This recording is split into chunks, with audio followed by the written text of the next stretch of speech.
Hello friends, ISPCS study के इस online platform पे आपका स्वागत है। हम लोग न्यूज इन शॉर्ट्स अब कंप्लीट करने वाले हैं साइंस एंड टेक्नोलॉजी का। बाकी सारी चीज़ें कंप्लीट हो चुकी हैं। अब ये लास्ट सेक्शन बचा हुआ मैगजीन में, जिसमें न्यूज इन शॉर्ट्स में आपको 14 से 15 न्यूज इन शॉर्ट्स हैं जो प्री के हिसाब से महत्वपूर्ण हैं। इसको हम लोग ख़त्म करेंगे आज। तो दिया है कि हाइपर लूप, पहला टॉपिक है हाइपर लूप। टाटा स्टील और TUTR हाइपरलूप ने क्या है, हाइपरलूप तकनीक के विकास पर संयुक्त रूप से कार्य करने के लिए एक समझौता ज्ञापन पर हस्ताक्षर किए हैं। ठीक है।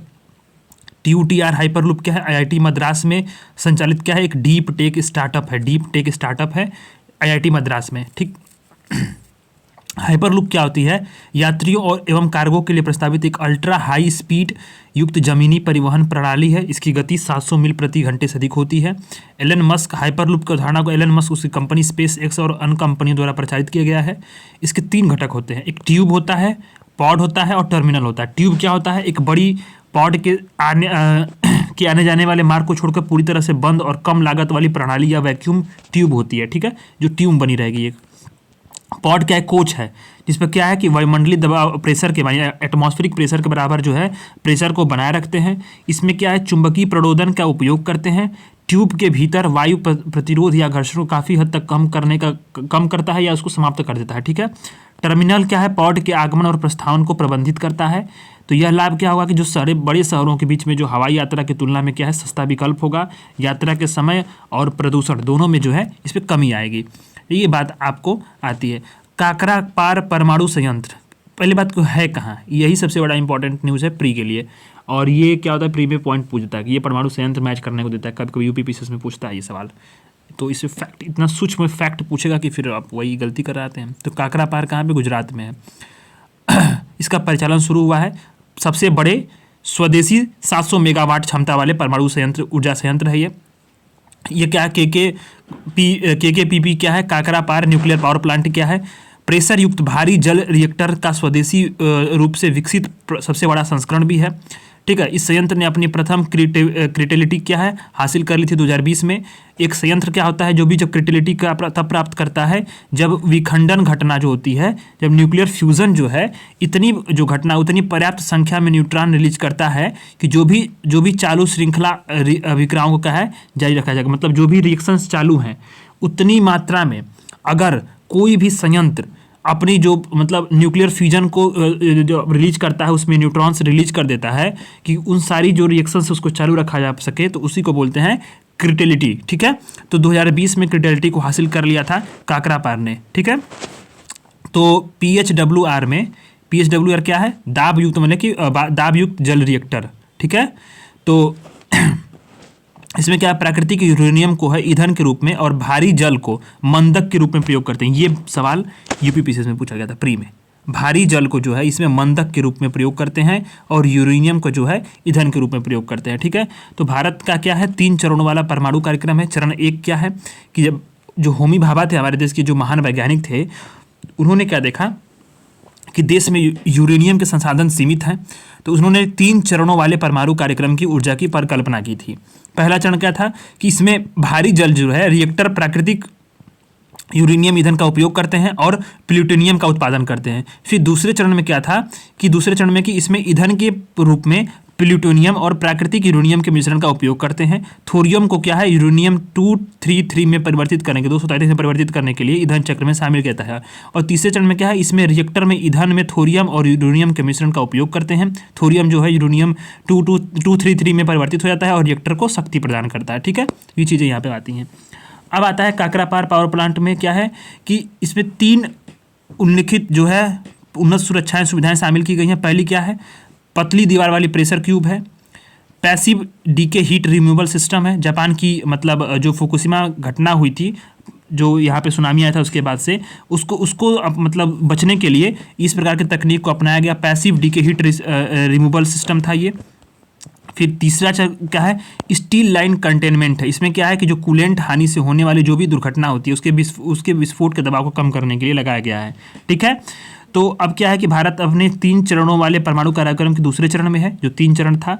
अब नाभिकीय संयंत्र से क्या है, विद्युत उत्पादन के लिए यूरेनियम 235 को जो समस्थानिक का क्या है 3 से 5% तक का संवर्धन जरूरी होता है। भारत अपने 3 चरणों में से दूसरे चरण में अभी पहुंच चुका है। ठीक है। अब आती है research and development in telecom broadcasting and IT sector. ठीक है, ट्राई जो है, ट्राई जो दूरसंचार और इसने क्या किया कि दूरसंचार प्रसारण और सूचना प्रौद्योगिकी को, इंफॉर्मेशन टेक्नोलॉजी को क्षेत्र में रिसर्च एंड डेवलपमेंट को प्रोत्साहित करने के लिए परामर्श पत्र जारी किया। इसका उद्देश्य क्या था? जो भी मौजूदा रिसर्च एंड डेवलपमेंट इकोसिस्टम उसको समीक्षा करना है, उसको बढ़ावा देना है, जो भी बाधाएं उसमें दूर करना है। अब क्या है कि ट्राई क्या है? ट्राई जो है भारतीय दूरसंचार विनियामक प्राधिकरण जो है, telecom regulatory authority of India अधिनियम 1997 के तहत ट्राई को क्या है? दूरसंचार प्रौद्योगिकी के विकास करने का, सिफारिश करने का दायित्व सौंपा गया। इसके लिए क्या बहुत सारे महत्व हैं कि आईसीटी में क्षेत्र में रिसर्च एंड डेवलपमेंट का महत्व है, राष्ट्रीय सुरक्षा के लिए बहुत इंपॉर्टेंट है, उद्योग 4.0 को समर्थन मिलेगा, उपभोक्ताओं को संतुष्टि मिलेगी, साइबर हमलों से बचा सकेंगे, आर्थिक जो है डिजिटल इंडिया कार्यक्रम को उद्देश्यों को प्राप्त करने में मदद मिलेगी और $5 ट्रिलियन की अर्थव्यवस्था बनाने को भी प्रोत्साहन मिलेगा। चुनौतियां भी बहुत सारी हैं। तो चुनौतियां क्या हैं कि चुनौतियां देखते हैं। दूरसंचार और प्रसारण क्षेत्र में क्या है? रिसर्च एंड डेवलपमेंट में शामिल संगठनों की संख्या कम है, कमजोर इंटरलिंकेज के कारण क्या है? अनुसंधान का अधिक व्यावसायिक उपयोग नहीं हो पाया है। आईसीटी में क्या है कि क्षेत्र में रिसर्च एंड डेवलपमेंट की गतिविधियों को देखरेख करने वाला कोई भी क्या है? केंद्रीय प्रशासनिक संस्था मौजूद भी नहीं है। बहुराष्ट्रीय कंपनियां हार्डवेयर के बजाय सॉफ्टवेयर पर अधिक ध्यान केंद्रित करती हैं। और क्या है कि जो दूरसंचार उत्कृष्टता केंद्र है वो निष्क्रिय हो गए हैं। ठीक है, तो सरकार ने कई सारे दूरसंचार क्षेत्र के लिए बहुत सारी पहले शुरू की हैं।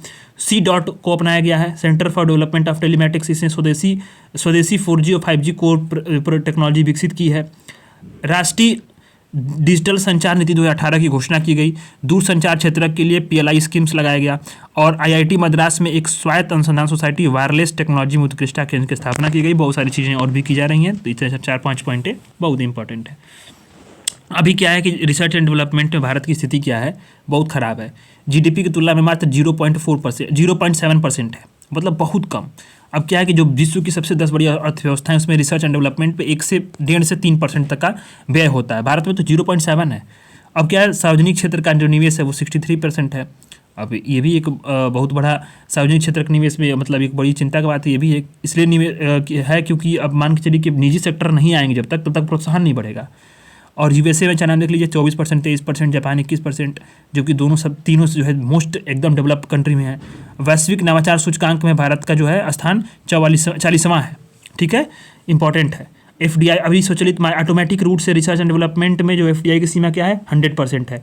पेटेंट आवेदन और मंजूरी में क्या है? बहुत अधिक समय लगता है। ठीक है, 7 वर्षों में, मतलब बहुत अधिक समय लगता है अभी भी। ये भी बहुत जटिल पेटेंट का मैं कराऊंगा एक। ठीक है, हालांकि क्या है कि अभी पेटेंट का आवेदन बढ़ा है, बहुत सारे पेटेंट हुए हैं, पर प्रक्रिया बड़ी जटिल है। अब जटिल प्रक्रिया भारत में अब क्या ही कह सकते हैं इसको, ये बड़ी दिक्कत है रिसर्च एंड डेवलपमेंट के लिए। मेरे बहुत सारे फ्रेंड्स हैं, वो लोग बताते हैं कि जल्दी आसानी से मिलता भी नहीं है और बहुत सारी जटिल कार्यक्रम भी उसके हैं। क्या है कि मोनोक्लोनल एंटीबॉडीज MABS, केंद्र सरकार ने क्या ऑस्ट्रेलिया से मोनोक्लोनल एंटीबॉडी की खुराक खरीदने का निर्णय लिया है। ये क्या है? एक प्रायोगिक दवा है। 2018 में जो है केरल में निपाह वायरस के प्रकोप के दौरान भी इसका आयात किया गया था। निपाह क्या है? एक जूनोटिक वायरस है। जूनोटिक वायरस क्या होता है कि मतलब ये है कि जो जूनोटिक बीमारियाँ होती क्या हैं, जैसे कि जानवरों से, ठीक है, जानवरों से जो इंसानों में फैलती है ना, वही जूनोटिक होती है, जानवरों से मनुष्यों में। ठीक, तो ये जूनोटिक वायरस है, निपाह वायरस। यह दूषित भोजन के सेवन से या संक्रमित व्यक्ति के प्रत्यक्ष संपर्क से भी फैलता है, लोगों में फैलता है। तो मोनोक्लोनल एंटीबॉडी क्या है? कृत्रिम एंटीबॉडीज़ हैं। ये हमारे जो इम्यून सिस्टम है उसकी कार्यप्रणाली की नकल करती है और विशेष प्रकार से एंटीबॉडी को प्राप्त करके उसका फिर क्लोन बनती हैं और फिर ये एंटीबॉडी का क्लोन होता है। फिर इसी से क्या होता है? एंटीजन बनता है और एंटीजन जुड़ा होता है। फिर इससे क्या होता है? बी कोशिकाओं के द्वारा क्या है इसकी जो इससे द्वारा निर्मित होती है और बी कोशिकाएँ जब मिलेंगी तो फिर क्या है कि आपका फिर वही सब वायरस को मार देती हैं सब। तो बस इतना जानना है कि उसको ऑस्ट्रेलिया से निर्यात किया गया है और वे किस लिए चीज़ है, वो है क्या वो चीज़। ठीक है, अब एंटीबॉडीज़ होता है, एंटीबॉडीज़ ये होता है कि हमारे शरीर में बनने वाले कुछ भी सुरक्षात्मक प्रोटीन होते हैं जो हमारे शरीर में किसी बाहरी तत्व या एंटीजन को क्या करते हैं, जो भी अपनी प्रतिरक्षा प्रणाली है, इम्यून सिस्टम, उसके द्वारा नष्ट कर देते हैं। WHO की उच्च रक्तचाप पर रिपोर्ट आई है, हाइपरटेंशन रिपोर्ट आई है WHO की, ये पहली रिपोर्ट है। अब तो पहली रिपोर्ट है WHO की, तो बहुत इंपॉर्टेंट है। जो भी चीज़ें पहली होती हैं, दूसरी होती हैं या ऐसे होती हैं, तो वो बहुत इंपॉर्टेंट होती हैं। तो global report on hypertension the race against the silent killer पे नाम से जारी किया गया है। हाई हाइपरटेंशन के बारे में क्या है कि सामान्य से अधिक उच्च रक्तचाप की स्थिति को क्या करते हैं, अधिक रक्तदाब की स्थिति को उच्च रक्तचाप कहते हैं। ठीक है, अब ये क्या है कि डायस्टोलिक और सिस्टोलिक रक्तदाब स्तर के आधार पर मापते हैं इसको। सिस्टोलिक रक्तदाब क्या है, दिल की धड़कन के समय धमनियों पर पड़ने वाले दबाव का भार है, ठीक माप है। और वहीं क्या है, डायस्टोलिक क्या होता है कि दो धड़कनों के बीच में धमनियों पर जो दबाव होता है उसका माप होता है, ठीक है। सिस्टोलिक और डायस्टोलिक, ये तो हम लोग पढ़े हैं यार, क्लास 9 से 10th में कहीं पढ़े हैं हम लोग, जरूर पढ़े इसमें। रिपोर्ट के प्रमुख बिंदु क्या है कि विश्व स्तर पर क्या है, महिलाओं की जो तुलना में पुरुषों में 34% यानी हाई ब्लड प्रेशर की स्थिति पाई गई है। भारत की 31% आबादी हाई ब्लड प्रेशर की समस्या से ग्रसित है, ठीक।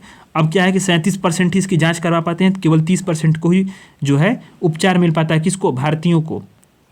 अब अगर ये देखा बताया गया कि हाई ब्लड प्रेशर को अगर रोका जाए तो भारत में क्या है कि लगभग 4.6 मिलियन लोगों का जीवन बचा सकते हैं हम लोग।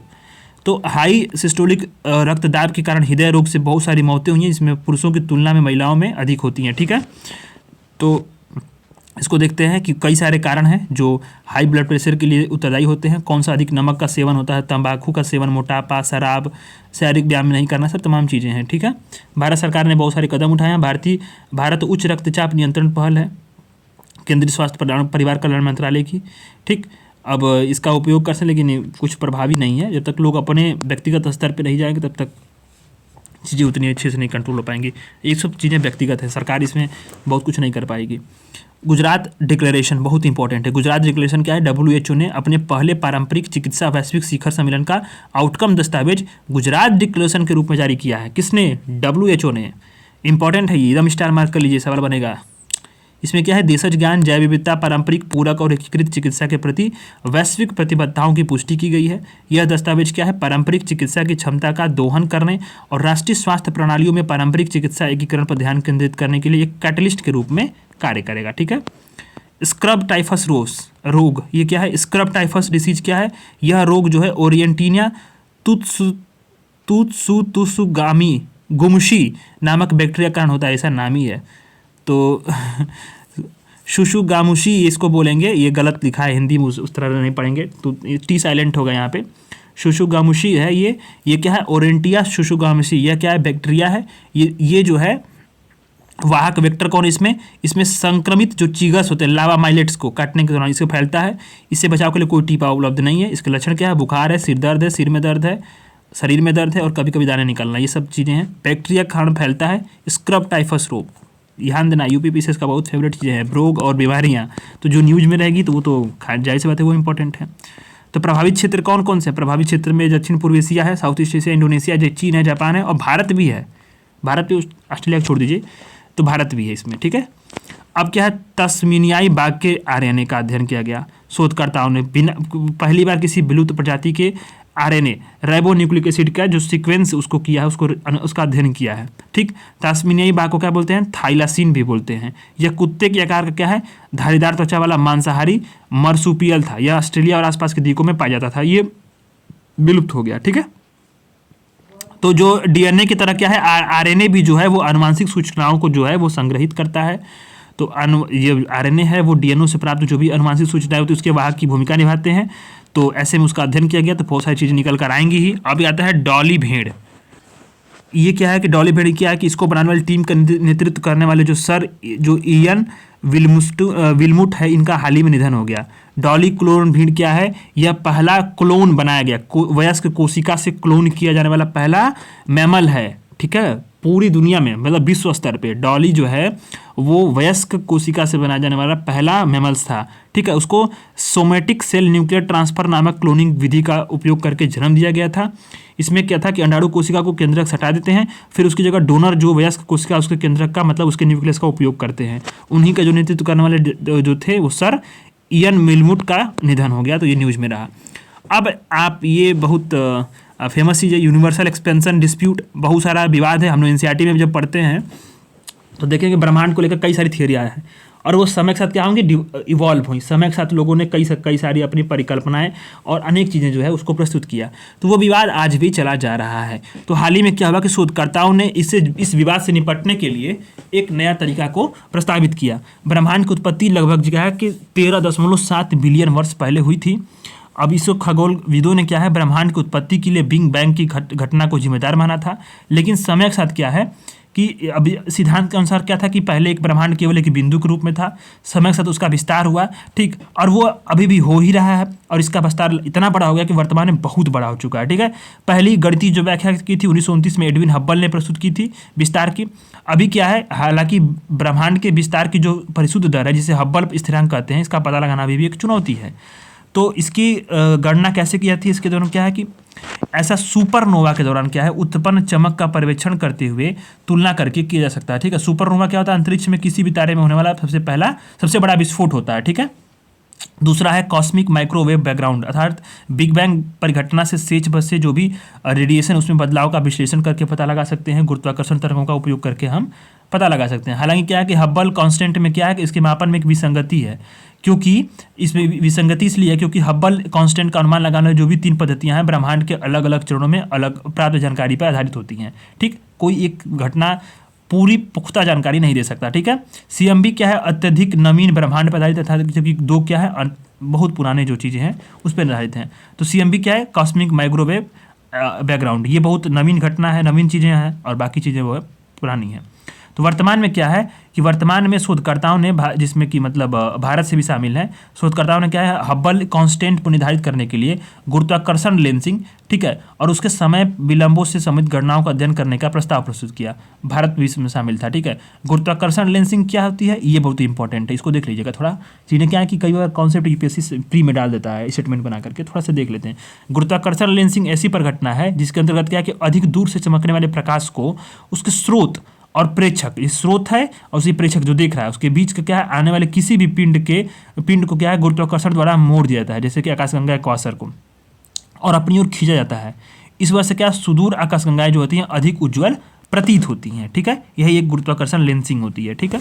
इसके कारण से जो है इसको मतलब नया तरीका बनाया गया, इसको जो ब्रह्मांड से जुड़े विस्तार था उसको जो उसके बारे में जानकारी पता करने के लिए। CE-20 क्रायोजेनिक इंजन, ये क्या है, इसरो ने गगनयान मिशन में जो इस्तेमाल होने वाले CE-20 क्रायोजेनिक इंजन है उसका सफलतापूर्वक परीक्षण किया है। बहुत ही इंपॉर्टेंट है, इसरो ने गगनयान मिशन में CE-20 क्रायोजेनिक इंजन, ये क्या करता है कि ये -150 से लेकर 273 माइनस डिग्री तक भी, मतलब -273 डिग्री तक भी ईंधन का उपयोग करता है, ठीक है। ये ठोस, तरल और प्रणोदक इंजनों की तुलना में क्या होता है, सबसे अधिक शक्तिशाली होते हैं, ठीक है। यह तरल ऑक्सीजन और तरल हाइड्रोजन प्रणोदकों के संयोजन का उपयोग करके गैस जनरेटर चक्र का उपयोग करने वाला पहला क्रायोजेनिक इंजन है, ठीक है। इसकी उपयोग क्षमता कितनी है, इसकी उपयोग क्षमता जो है 28 टन ईंधन टन की है, ठीक। अब क्या है, नासा का ओरिसिस रेक्स क्षुद्रग्रह सैंपल कैप्सूल, ये क्या है, नासा का ओरिसिस रेक्स कैप्सूल क्या है, बेनू क्षुद्रग्रह से क्या लेकर के सैंपल लेकर के पृथ्वी पर वापस लौटा, ठीक है। इस मिशन को 2016 में लॉन्च किया गया था ओरिसिस रेक्स को, ठीक।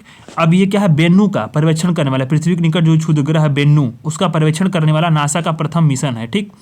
अब क्या है, इसमें अक्टूबर 2020 में ओरिसिस रेक्स अंतरिक्ष यान ने क्षुद्रग्रह बेन्नू से क्या धूल और कंकड़ के नमूने एकत्र किए थे। क्षुद्रग्रह क्या होते हैं, क्षुद्रग्रह वो होते हैं ऐसे चट्टानी पिंड होते हैं जो क्या होते हैं, सूर्य की परिक्रमा, रे यार ये क्या हो जा रहा है, तो 1 मिनट रुक जाओ। हाँ, ये ऐसे चट्टानी पिंड होते हैं जो सूर्य की परिक्रमा करते हैं, ठीक।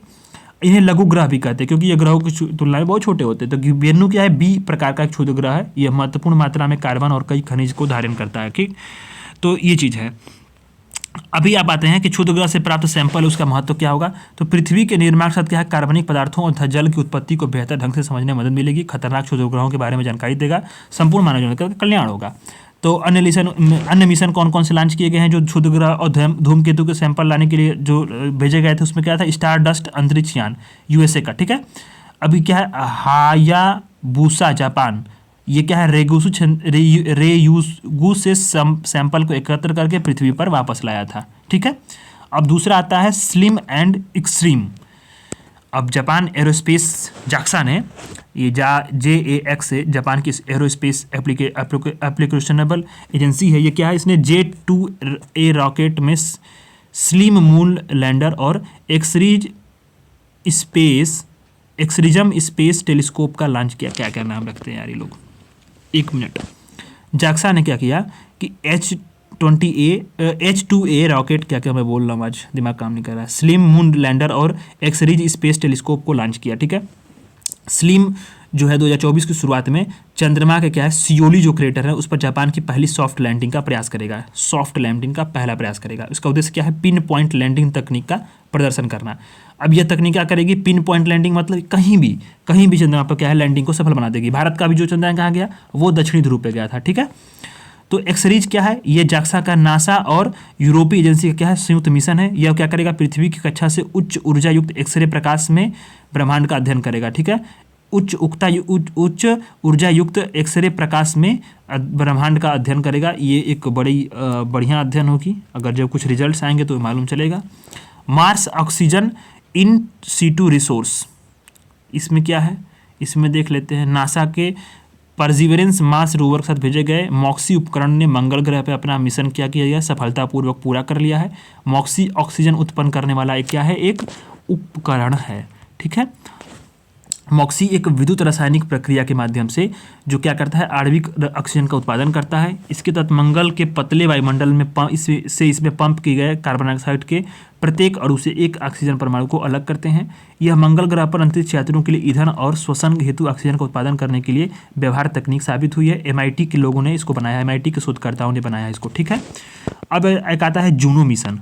जूनो मिशन, नासा का जो जूनो मिशन, नासा कितना मिशन भेज रहा है यार, बहुत सारा मिशन। इसका तो मिशन हम पढ़ते रह गए इस बार। तो नासा के जूनो मिशन ने बृहस्पति ग्रह के करीब क्या है अपनी 53वीं फ्लाई बाई पूरी की है। फ्लाई बाई क्या होता है? यह अंतरिक्ष यान की वैज्ञानिक डेटा को एकत्र करने के लिए किसी भी जो खगोलीय पिंड होते हैं ना उसके सबसे करीब की उड़ान हो। जैसे मान लीजिए खगोलीय पिंड है, एकदम इसके नज़दीक जो भी उड़ान होगी ना वो क्या होगी? ये फ्लाई बाई होगी। ठीक है, तो जूनो मिशन 2011 में क्या 5 साल के लिए मिशन लॉन्च किया गया था। इसका उद्देश्य क्या है? बृहस्पति ग्रह के जो घने बादल हैं उसके नीचे उसका अध्ययन करना है। बृहस्पति सौरमंडल और ब्रह्मांड में विशाल ग्रहों की उत्पत्ति और विकास का पता लगाना भी है। यह वैज्ञानिक परीक्षण करने के लिए बृहस्पति के धुंधले वलयों का अध्ययन भी करेगा। ठीक है, 2025 तक ये जारी रहेगा। अब क्या है? K21b exoplanet. अब ये क्या एक बात और भी है कि नासा के जेम्स वेब इस टेलीस्कोप ने क्या किया? K218b नामक एक्सोप्लैनेट पे क्या कार्बन डाइऑक्साइड और मीथेन की मौजूदगी का पता लगाया है। यह पृथ्वी से 120 प्रकाश वर्ष दूर है। सूर्य के अलावा अन्य तारों की परिक्रमा करने वाले ग्रहों को एक्सोप्लैनेट करते हैं। एक्सोप्लैनेट क्या होते हैं? जैसे सूर्य है, सूर्य भी एक तारा है, स्टार है। इसकी जो ग्रह करेंगे वो तो प्लैनेट हो गए, जिसकी जो परिक्रमा करेंगे। पर क्या है, मान लीजिए कोई सूर्य जैसा एक आध तारा और भी तो है, बहुत सारे तारे हैं, हजारों हैं, लाखों की संख्या में, उससे कोई गिनती नहीं है। उसके जो मतलब ग्रह होंगे उसके जो परिक्रमा कर रहे होंगे सूर्य के अलावा, उसको बोलते हैं एक्सोप्लैनेट। तो इसी एक्सोप्लैनेट पे क्या है कार्बन डाइऑक्साइड और मीथेन की मौजूदगी का पता लगाया नासा के जेम्स वेब टेलीस्कोप ने। जेम्स वेब टेलीस्कोप क्या है? यह हब्बल टेलीस्कोप क्या है? सक्सीसर है। मतलब पहले हब्बल टेलीस्कोप था और उसके बाद यहाँ पे आ गया जेम्स वेब टेलीस्कोप। यह क्या करता है? यह इंफ्रारेड रेंज में काम करने वाला दुनिया का सबसे बड़ा और शक्तिशाली अंतरिक्ष टेलीस्कोप है। इसमें हाई रेजोल्यूशन और हाई सेंसिटिविटी वाले जो भी उपकरण वो लगे हुए हैं और ये बहुत सारी चीज़ों को देखने में मदद बनाते हैं। एक है मैग्नेटोस्फेरिक सबस्टॉर्म। ये क्या है? ये मैग्नेटोस्फेरिक सबस्टॉर्म के दो घटनाओं के बीच क्या आता है? दो घटनाओं के बीच के समय के दौरान यह अलग अलग ऊर्जावान आयनों का अध्ययन करके अंतरिक्ष में मौसम का पूर्वानुमान लगाने में सटीकता में मदद करता है। यह एक अल्पकालीन प्रक्रिया है। मैग्नेटोस्फेरिक सबस्टॉर्म यह एक अल्पकालीन प्रक्रिया है। इस प्रक्रिया में क्या होता है? ऊर्जा का एक हिस्सा वायुमंडल से में मुक्त होता है जो सौर वायु और पृथ्वी के मैग्नेटोस्फीयर के बीच में परस्पर क्रिया के दौरान उत्पन्न होती है। अभी सब चीज़ें हम लोगों के तकनीक से बाहर हैं, तो बस देख लेते हैं। अब इसमें क्या है? इंटरप्लेनेटरी मैग्नेटिक फील्ड IMF, और IMF वो मतलब मॉनेटरी फंड वाला नहीं, दूसरा है इंटरप्लेनेटरी मैग्नेटिक फील्ड। सौर वायु के वेग और सौर वायु के बदलते दबाव पर निर्भर करता है। सबस्टॉर्म की जो अवधि होती है वो 204 घंटे की होती है। IMF का दक्षिण दिशा की ओर घूमना क्या होता है? भूमिगत सबस्टॉर्म आने की एक आवश्यक शर्त होती है। पता ना, मुझे तो ये सब चीज़ें नहीं पता है। इतनी टेक्नोलॉजी, नई टेक्नोलॉजीज़ हैं, बस पढ़ना है, इसको देख लीजिए, सवाल बन जाएगा तो फिर इसमें आपका काम बन जाएगा। इसमें सुपर ब्लू मून क्या है? सुपर ब्लू मून है, अभी तो आसान है। सुपर ब्लू मून क्या है? 3 चंद्रयान घटनाओं का तीन जो है चंद्र घटनाओं का संगम होता है। मतलब सुपर ब्लू मून होता है ना, उसमें फुल मून, सुपर मून और ब्लू मून सब उसी में आ जाएंगे। ठीक। ब्लू मून क्या होता है, 1 महीने के भीतर पड़ने वाली दूसरी पूर्णिमा को व्यक्त करता है। 1 महीने में दूसरी बार जब पूर्णिमा पड़ेगी तो उसको ब्लू मून बोलेंगे। ये एक दुर्लभ घटना होती है, क्योंकि पूर्णिमा क्या होती है, आमतौर पर महीने में 1 बार होती है, जबकि जब मौसम में 4 पूर्णिमा होती है तो तीसरी पूर्णिमा को ब्लू मून बोलते हैं। एक मौसम में जब 4 पूर्णिमा, मान लीजिए कि ग्रीष्म काल में 4 पूर्णिमा हो गई, उसमें तीसरी पूर्णिमा को ब्लू मून बोलेंगे। और सुपर मून का होगा जब चंद्रमा अपनी क्या है, पेरिजी यानी कि पृथ्वी के सबसे निकटतम बिंदु से गुजर रहा होगा ना, तब उससे करीब होता है और साथ में पूर्णिमा भी होती है, तो सुपर मून होता है। पर क्या होता है कि अगर देखा जाए, पेरिजी पर क्या है, फुल मून, और एपेजी पर फुल मून से 14% से बड़ा और 30% अधिक चमत्कार होता है। और एपेजी पर फुल मून को माइक्रो मून भी कहते हैं। अगला सुपर ब्लू मून। अच्छा, अब सुपर ब्लू मून क्या है, 3 घटना है, फुल मून, सुपर मून और ब्लू मून, तीनों का संगम क्या होगा, सुपर ब्लू मून होगा। ये कब दिखाई देगा, जनवरी 2037 में दिखाई देगा अगला वाला। ठीक है, तो 3 चीज़ें हैं, ब्लू मून, सुपर मून और ब्लू मून, सुपर मून, और इसके साथ क्या है, फुल मून। ये चीज़ें तीनों हैं, तीनों को ध्यान दीजिएगा। सुपर ब्लू मून है वो तो आप बता दिए, मतलब आज से 2037 में दिखाई देगा। अब इसमें से कुछ बचा नहीं है मैगजीन में। सच बताएं तो मैगजीन सारी कंप्लीट हो चुकी है, इसमें कुछ है नहीं, अब सारी चीज़ें हो गई हैं। रिवीजन करना हो एक बार वीडियोज देख कर रिवीजन कर लीजिएगा, उसमें बाकी कुछ बताने को है नहीं। अब इसमें कुछ एडवांस टेक्नोलॉजी जो हमारे पहुंच से बाहर है, मैग्नेटोस्फेरिक सब स्ट्रॉम, अभी सब चीज़ें मैंने नहीं पढ़ी हैं, सच में नहीं पढ़ी हैं, कहीं सिलेबस में नहीं है, बट इसको देखना होता है। इसमें क्या देखना होता है कि ये चीज़ें क्या हैं, जैसे मान लीजिए कि मैग्नेटिक सब स्ट्रॉम है क्या, एक बार आप देख लिए। ठीक, अब ये अल्पकालीन प्रक्रिया होती है। अभी क्या होता है कि जैसे कि ये जो अलग अलग ऊर्जावान आयन होते हैं उसके मदद से, उसका अध्ययन करके अंतरिक्ष में मौसम का पूर्वानुमान लगाने में सटीकता मदद करता है। चीज़ें आप जान गए। इसकी अवधि 2 से 4 घंटे की होती है। ठीक, तो आप अगर क्वेश्चन आएगा ना तो उसके दाएं बाएं कुछ भी आप सोच कर गेस करने में सफल हो जाएंगे, क्योंकि सब कॉन्शियस माइंड में ये सब चीज़ें रहेंगी, ये डिलीट नहीं होंगी आपके सब कॉन्शियस माइंड में। एक बार रिवीजन कर लेंगे आप तो। ठीक है, इसलिए जो है ज़रूरी होता है कि कब जो नई चीज़ें आ रही हैं उसको भी थोड़ा सा समझने के प्रयास किया जाए। तो मैगजीन खत्म हो गई, अब इसमें मैगजीन में कुछ है नहीं। अब इसमें एक चीज़ बचा हुआ था, ये संस्कृति, आर्ट एंड कल्चर। तो समय मिलेगा तो इसको करा देंगे, नहीं तो फिर इसे कराने की कोई ज़रूरत नहीं है, हर बार तो नहीं कराते हैं इसमें, क्योंकि इसमें कुछ समझाने लायक होता भी नहीं है। और ये थियोरेटिकल पर्सपेक्टिव सब चीज़ें जो है संस्कृति वगैरह वाला, इसमें कुछ अगर रहेगा तो मैं कल करा दूंगा, नहीं तो फिर सारी मैगजीन कंप्लीट हो चुकी है। रिवीजन करते रहिए, पढ़ते रहिए और आंसर राइटिंग करिए। आंसर राइटिंग के लिए क्वेश्चन हमने टेलीग्राम पे डाल दिया है, स्टडी फॉर ISPCS वाला टेलीग्राम का जो है ये ID है, और उसको आप डिस्क्रिप्शन में लिंक है, ज्वाइन करके टेलीग्राम ज्वाइन कर लीजिएगा, वहाँ से आंसर राइटिंग करिए। फ्री इनिशिएटिव है, लाभ उठाइए। धन्यवाद।